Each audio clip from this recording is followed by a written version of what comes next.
Oh yeah, baby. We're back at it. We're here. I feel like I'm here. I don't know if I'm here or not. But it is once again the time has come. The day is here. It's a Wednesday, and that means it's a podcast day, and that means I got to sit down and talk about some stuff. And today, I would say, is really not the normal case when it comes to a normal Wednesday, as it's almost not Wednesday. It's really like 11:30 right now, 11:40.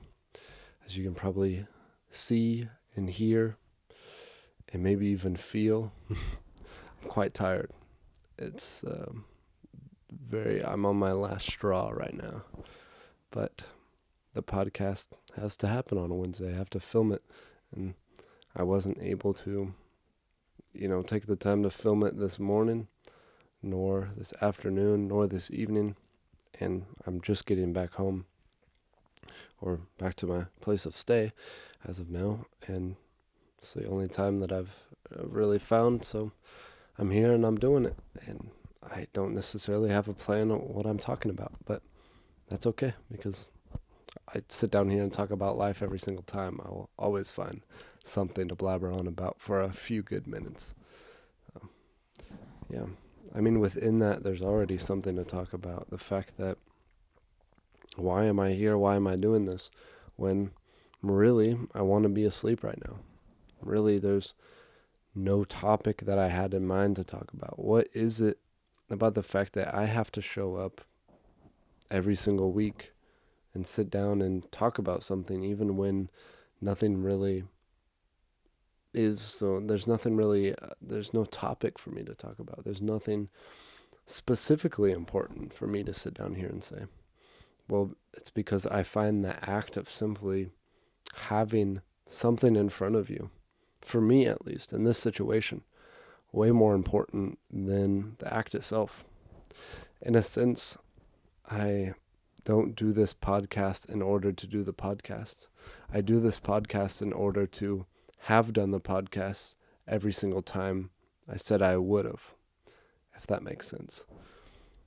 For me, simply achieving the thing, getting it behind me, and knowing that I have done that again and again and again is more important than actually the final product at the end of it, which is for me an identity shift that has taken quite a while, as I used to be a very extreme perfectionist.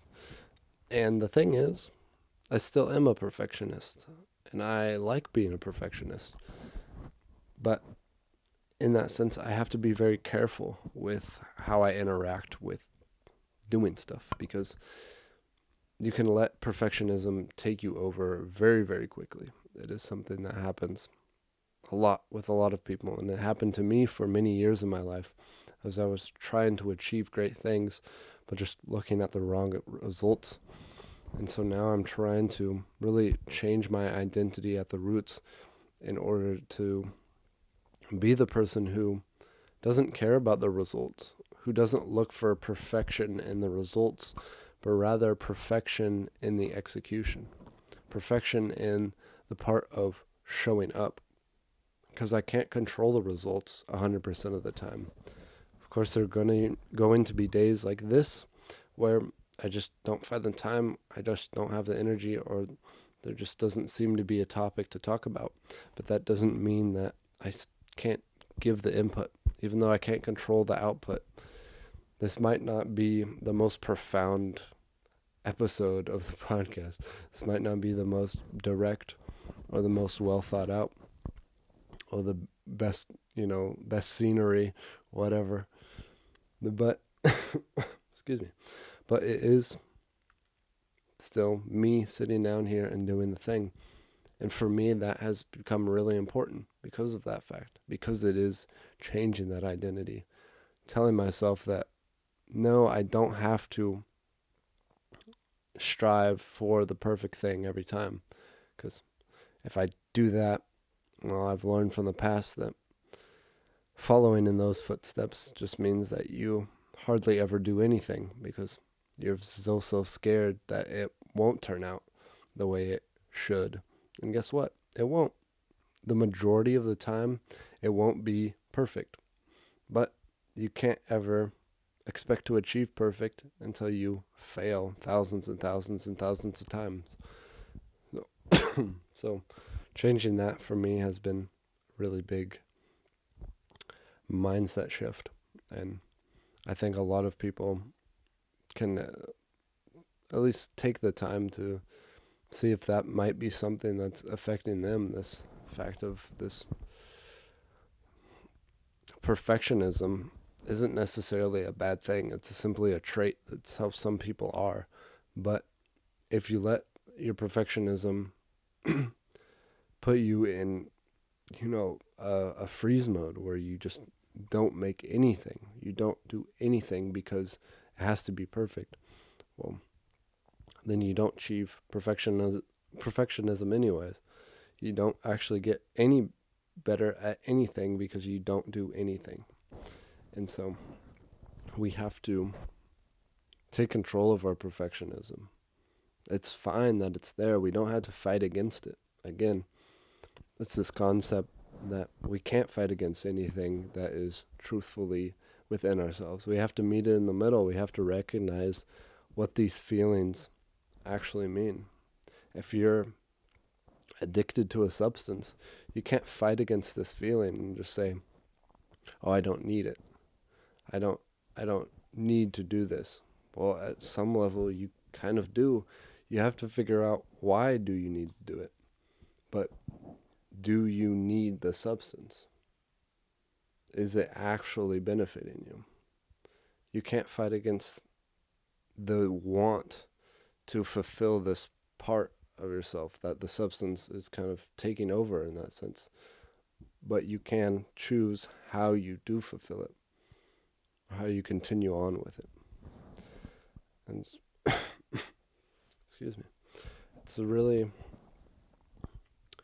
a hard thing to take into grasp, but overall, it is worth it in the end.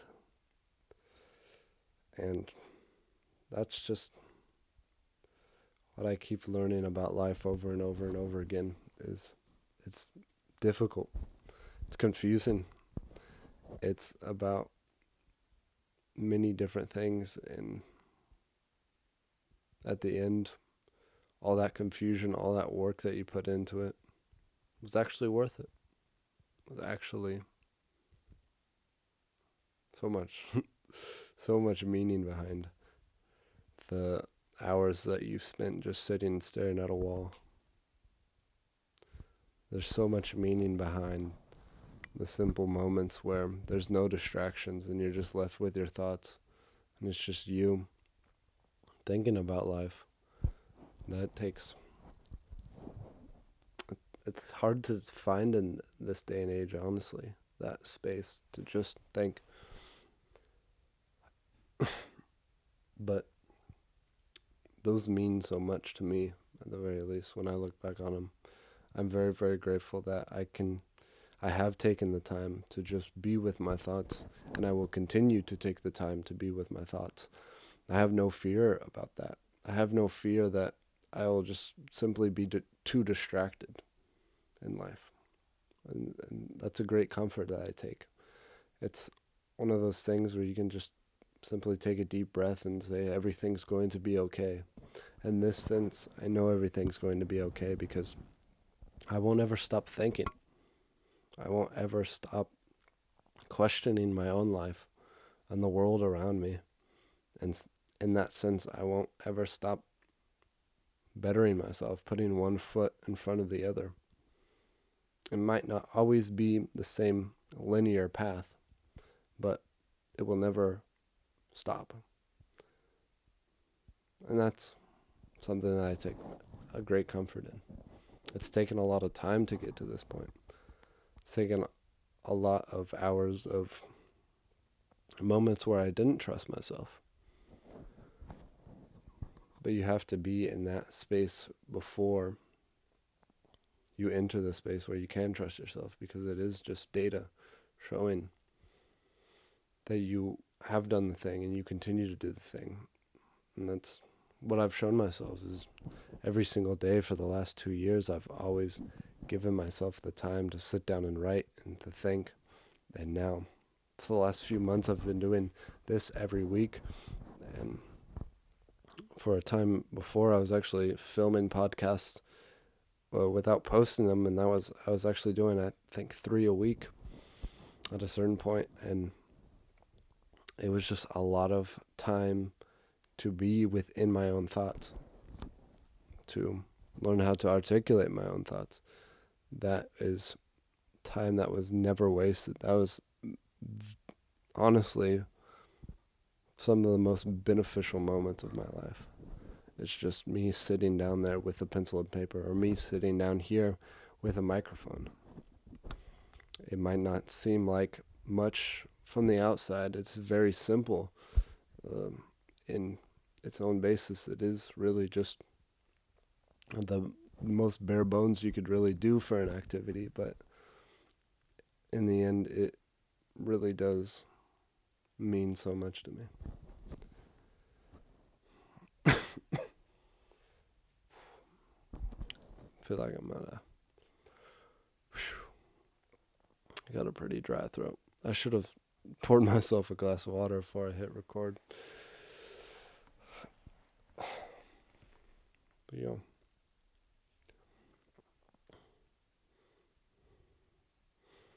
one thing that I've been mulling over is a description a friend of mine gave for what he's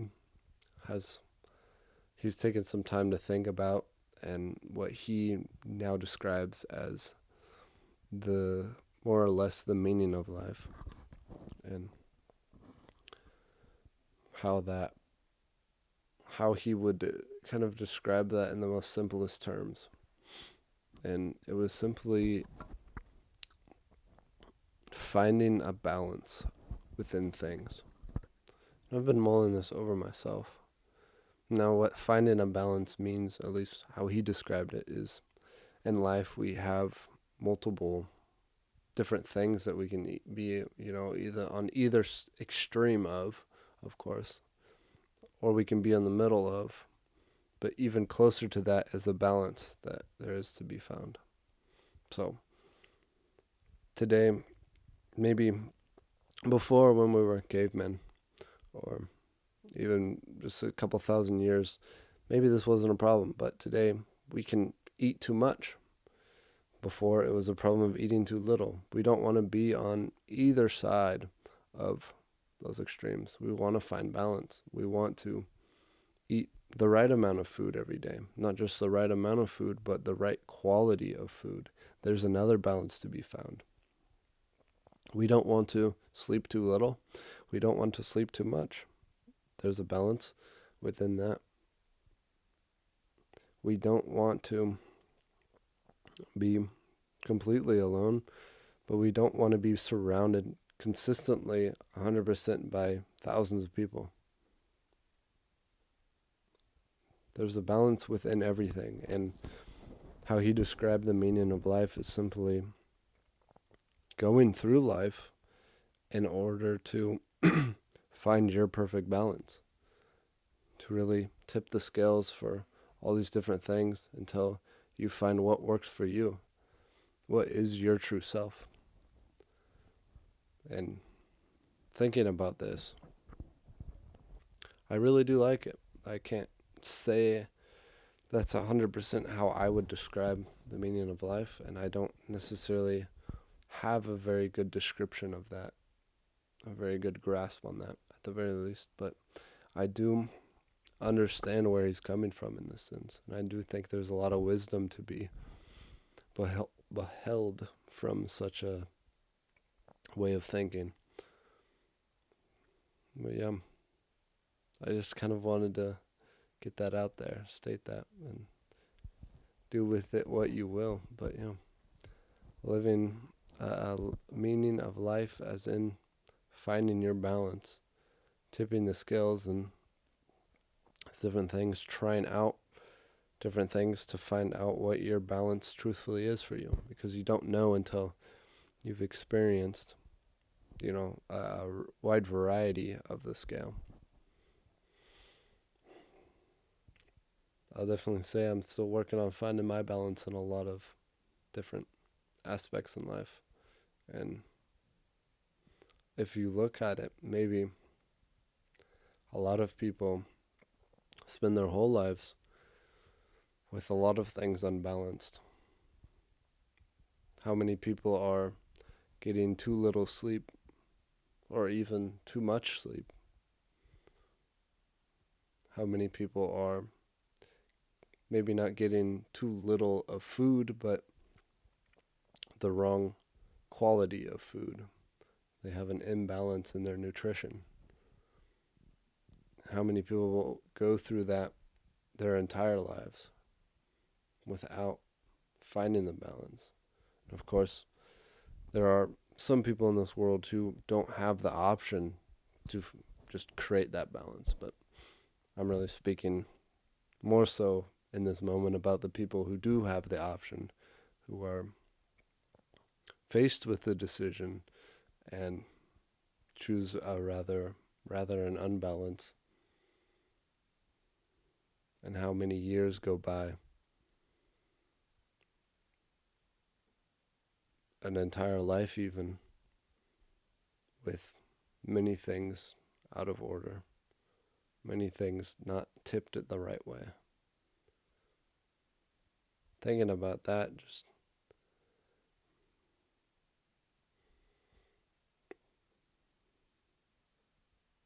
brings a little bit of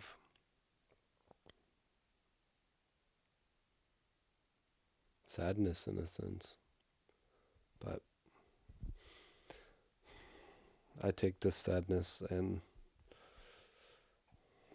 I use it as a bit of a motivation to know that what I can do in this world is help those people, or help some of them at the very least. Do my best to help anyone I can find their balance. First, I must find my own, and I'm definitely still working on that. I don't think I'll ever be done with it. But once I can get a good footing myself, once I pour into my own cup, then I can start giving out to others and helping. And that's, at the end of the day, my goal in life. I don't care about how much money I'm making, as long as I'm making enough money to support myself so I can support others. I don't care about what kind of house I live in, as long as the environment that I'm in supports me enough so I can support others. That's all it really is at the end of the day. And I just can't escape from this feeling. This is who I am. This is my meaning in life. This isn't a description of what life means in general, but for me specifically, this is my meaning. And I have to fulfill it. I can't go any other way. Which is really calming to know, honestly. It's a lot of work thinking about it. It's going to be. And it is, it already is, but I know it's going to be more and more and more. But I only look at that with a big smile on my face. I can't look at it any other way. That's what life is going to be for me. And that's the only path that really is life, is fulfilling this purpose as much as I can till my very last breath, to my very last step. Doing what I can to make my life better, and in turn make as many people's lives better as possible.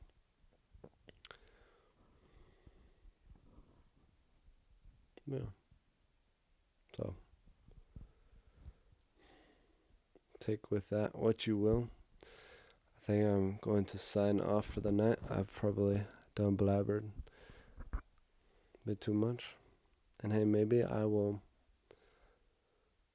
see. Maybe another podcast will come because I think I might have some ideas around the corner. So maybe you get 2 in a week. I promised it before and I didn't pull through. So I'm not going to promise it, but I am going to tease it because it might be possible. Alrighty, I'm going to get some sleep, rest my body up, try to find that balance within there. And I will see you next Wednesday for another podcast. This one's going to be posted late, but you already know that. Bye.